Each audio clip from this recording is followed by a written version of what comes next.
Hello students, जो last video में हमने क्या किया था लेक्चर में कि तटस्थ वक्र विश्लेषण की उपयोगिता, तो उसके हमने 4-5 पॉइंट किए थे। नेक्स्ट जो उसका पॉइंट है वो है करारोपण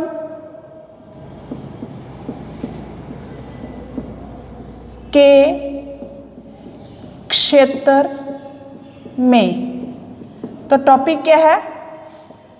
तटस्थ वक्र विश्लेषण की उपयोगिता, इंपॉर्टेंस। तो इसका नेक्स्ट पॉइंट है करारोपण के क्षेत्र में। तो जब सरकार द्वारा दो प्रकार के टैक्स ज़्यादातर लगाए जाते हैं, एक तो डायरेक्ट टैक्स, एक इनडायरेक्ट टैक्स, प्रत्यक्ष कर और अप्रत्यक्ष कर। प्रत्यक्ष कर कौन से होते हैं कि जिस व्यक्ति पर टैक्स लगता है अंतिम रूप से वही उस टैक्स को अदा करता है।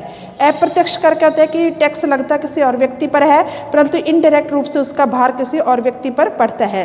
प्रत्यक्ष कर का एग्जाम्पल है आयकर और अप्रत्यक्ष कर का एक एग्जाम्पल है जैसे बिक्री कर। तो जब सरकार टैक्स लगाती है तो उन दोनों टैक्सों में से इनडायरेक्ट टैक्स और डायरेक्ट टैक्स में से कौन सा अच्छा है, इसका निर्धारण भी तटस्थ वक्र विश्लेषण की सहायता से हम कर सकते हैं। तटस्थ वक्र विश्लेषण से हमें यह पता चलता है कि जो आय कर है वो बिक्री कर की अपेक्षा ज़्यादा श्रेष्ठ होता है। कैसे, उसका आपने एक रेखा चित्र बनाना है। पहले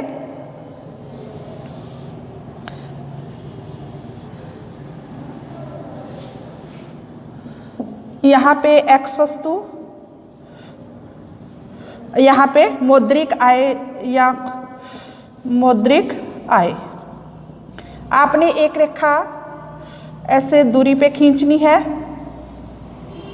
एक रेखा ऐसे खींचनी है। ये ए बी रेखा है, ये AB1 कीमत रेखा है। फिर आपने क्या करना है कि इसको इसके AB रेखा के समानांतर एक रेखा खींचनी है।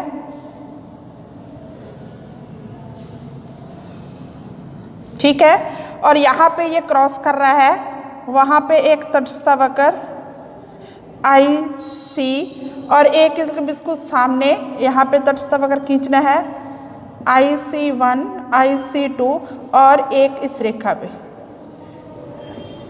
IC3। मान लो RST और ये LM रेखा है।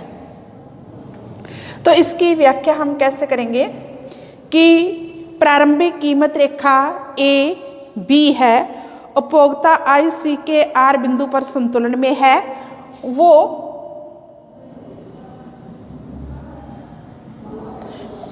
X वस्तु की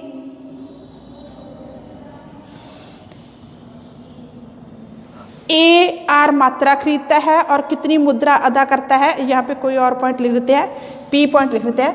AP X वस्तु की क्वांटिटी खरीदता है क्योंकि ये इसके बराबर है, और कितनी मुद्रा खर्च करता है PR।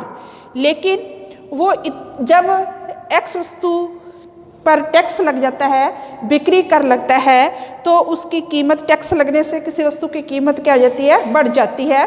तो ये कीमत बढ़ने से वो X वस्तु की कम क्वांटिटी खरीदेगा, इसीलिए जो AB कीमत रेखा है वो शिफ्ट होकर AB1 हो जाती है और उपभोक्ता S बिंदु पर संतुलन में आ जाता है IC2 के S बिंदु में। तो यहाँ पर उपभोक्ता X वस्तु की उतनी ही मात्रा,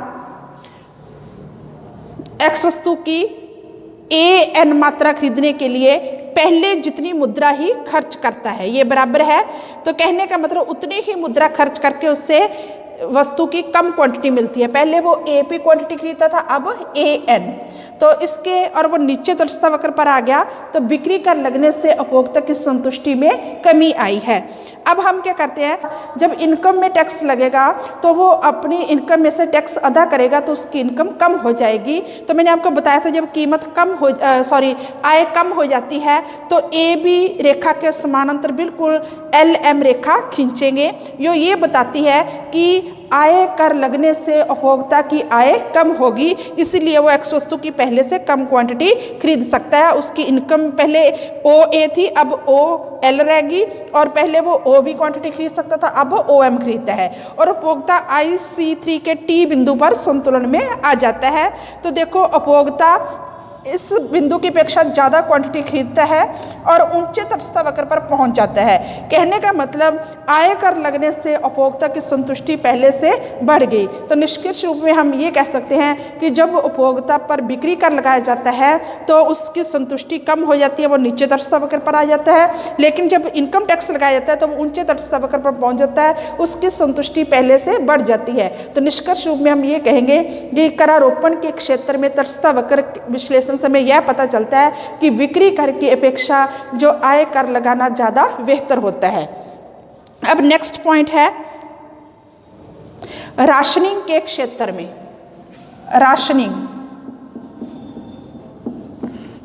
राशनिंग के क्षेत्र में राशनिंग क्या होती है? आपने देखा होगा हमारे घरों में राशन कार्ड होते हैं। वो क्या होता है कि सरकारी रसद अधिकारी द्वारा एक व्यक्ति विशेष के लिए किसी वस्तु विशेष की निश्चित मात्रा निश्चित कीमत पर निर्धारित कर दी जाती है।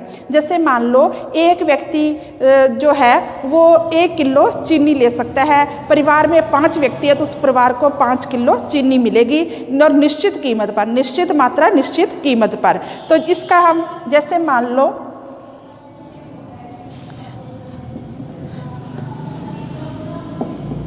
यहाँ पे है मौद्रिक आय और यहाँ पे है एक्स वस्तु की मात्रा। प्रारंभिक कीमत रेखा जो है AB है, उपभोक्ता IC1 के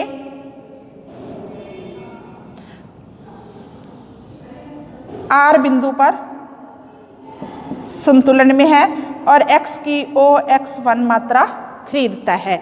लेकिन अब सरकार के द्वारा जब राशनिंग कर दी जाती है तो उसकी निश्चित क्वांटिटी निश्चित कीमत पर, तो मान लो ये IC2, तो यहाँ पे वो इतनी मुद्रा अदा करता था, अब उसकी OX2 और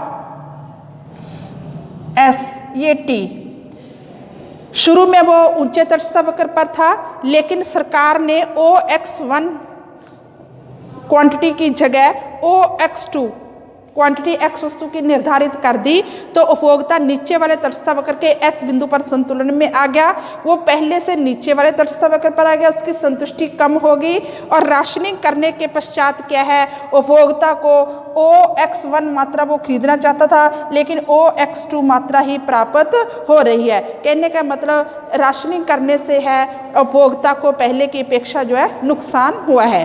पहले वो OX1 मात्रा AL मुद्रा खर्च करता था, हालांकि कि उसको मुद्रिकाएं तो कम अदा करनी पड़ती है लेकिन क्वांटिटी भी कम है। पहले AL मुद्रा देता था, अब AT मुद्रा देता है, लेकिन राशनिंग के दौरान उसे OX1 मात्रा की जगह OX2 मात्रा ही उपलब्ध हो पाती है और वो नीचे तटस्थ वक्र पर आ जाता है और उसकी संतुष्टि में कमी आ जाती है। तो स्टूडेंट ये हमने किया तटस्थ वक्र विश्लेषण की उपयोगिता। तो आज आपका ये टॉपिक तटस्थ वक्र वाला कंप्लीट हो चुका है। अब हम नेक्स्ट टॉपिक करेंगे मांग की लोच। Thanks students.